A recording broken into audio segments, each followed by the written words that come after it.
പുറത്തുനിന്ന് വന്നതിന് ശേഷം ഗബ്രിക്ക് തോന്നുന്നത് എന്താണ്? ആരായിരിക്കും ബിഗ് ബോസിന്റെ വിന്നർ ആവുക? ടൈറ്റിൽ വിന്നർ ആരാകുമെന്നാണ് ഇപ്പോൾ കരുതുന്നത്? എനിക്ക് ആവണമെന്ന് ആഗ്രഹമുള്ളതും ഇപ്പോൾ അവിടെ മോസ്റ്റ് ഡിസേർവിംഗ് ആയിട്ട് എനിക്ക് തോന്നുന്നതും ജാസ്മിൻ തന്നെയാണ്.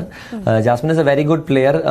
നല്ല റെസിലിയൻസ് ഉള്ള, നല്ല ക്ഷമാശീലമുള്ള, മനസ്സിൽ ഗ്രഡ്ജസ് വെക്കാതെ ഗെയിമായിട്ട് കണ്ട് ഗെയിമിന്റെ രീതിയിൽ മാക്സിമം എഫേർട്ട് ഇട്ട് കളിക്കുന്ന ഒരു പ്ലെയർ ആണ് ജാസ്മിൻ. അപ്പോൾ ആ ഒരു അർത്ഥത്തിൽ നോക്കുന്ന സമയത്ത് ഇതൊരു ട്രാൻസ്ഫോർമേറ്റീവ് ഗെയിമും കൂടിയാണ്. അപ്പോൾ ആ ഒരു ട്രാൻസ്ഫോർമേഷനും ഒരുപാട് കാര്യങ്ങളിൽ ജാസ്മിനിൽ കാണാൻ പറ്റുന്നുണ്ട്. അപ്പോൾ അങ്ങനെ നോക്കുന്ന സമയത്ത് obviously I think Jasmine is the most deserving to win. Okay, ഈ പറഞ്ഞ അതേ ജാസ്മിനാണ് ഗബ്രി പുറത്താകാൻ കാരണമെന്ന് പലതരത്തിലുള്ള വിമർശനങ്ങൾ ഉയർന്നിട്ടുണ്ട്.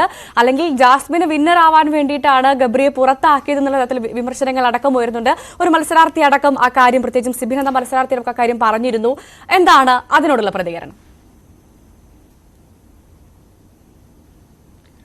എനിക്ക് വിമർശനങ്ങളോട് അങ്ങനെ പ്രത്യേകിച്ച് പ്രതികരണമൊന്നുമില്ല. കാരണം കൺസ്ട്രക്റ്റീവ് ആയിട്ടൊരു ക്രിറ്റിസിസം നമുക്ക് മനസ്സിലാക്കാം, അതായത് നമ്മളെ ബാധിക്കുന്ന കാര്യങ്ങളിൽ. ഞാൻ ഒരാൾ കാരണം പുറത്തായി എന്ന് പറഞ്ഞാൽ ഞാൻ അതൊരിക്കലും അക്സെപ്റ്റ് ചെയ്യില്ല. കാരണം അങ്ങനെ ആരെങ്കിലും കാരണമാണ് ഞാൻ പുറത്തായതെങ്കിൽ ഓഡിയൻസ് കാരണം പുറത്താവണം എന്നാണ് ഞാൻ പറയേണ്ടത്. കാരണം വോട്ടിംഗ് ബേസിസിൽ, പ്യുവർലി വോട്ടിംഗ് ബേസിസിൽ നടക്കുന്നൊരു ഷോ ആണ്. അപ്പോൾ അതിൽ വോട്ടാണ് ഏറ്റവും ഇമ്പോർട്ടൻറ്റ്.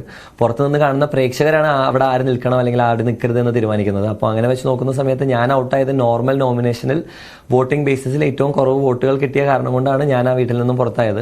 അപ്പോൾ ആ ഒരു കാര്യത്തിൽ എനിക്ക് ഒരാളുടെ ഇൻഫ്ലുവൻസ് ഉണ്ടോ എന്ന് വെച്ചാൽ എനിക്കറിയില്ല. കാരണം ഞാൻ എൻ്റെ ഏറ്റവും ബെസ്റ്റ് ആയിട്ടുള്ള രീതിയിലാണ് ഗെയിം കളിച്ചിട്ടുള്ളത്.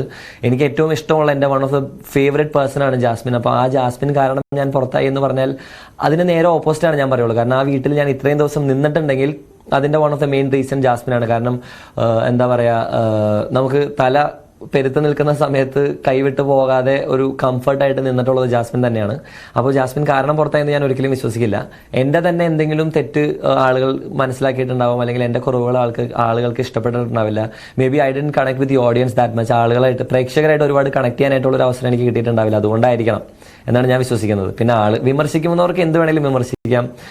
അതിൻ്റെ അകത്ത് നിന്ന് കളിച്ചിട്ടുള്ളതും മനസ്സിലാക്കിയിട്ടുള്ളതും ഞാനാണ്. അപ്പോൾ അതിൻ്റെ അൾട്ടിമേറ്റ് ആയിട്ടുള്ള ഉത്തരം പറയേണ്ടത് ഞാൻ തന്നെയാണ്.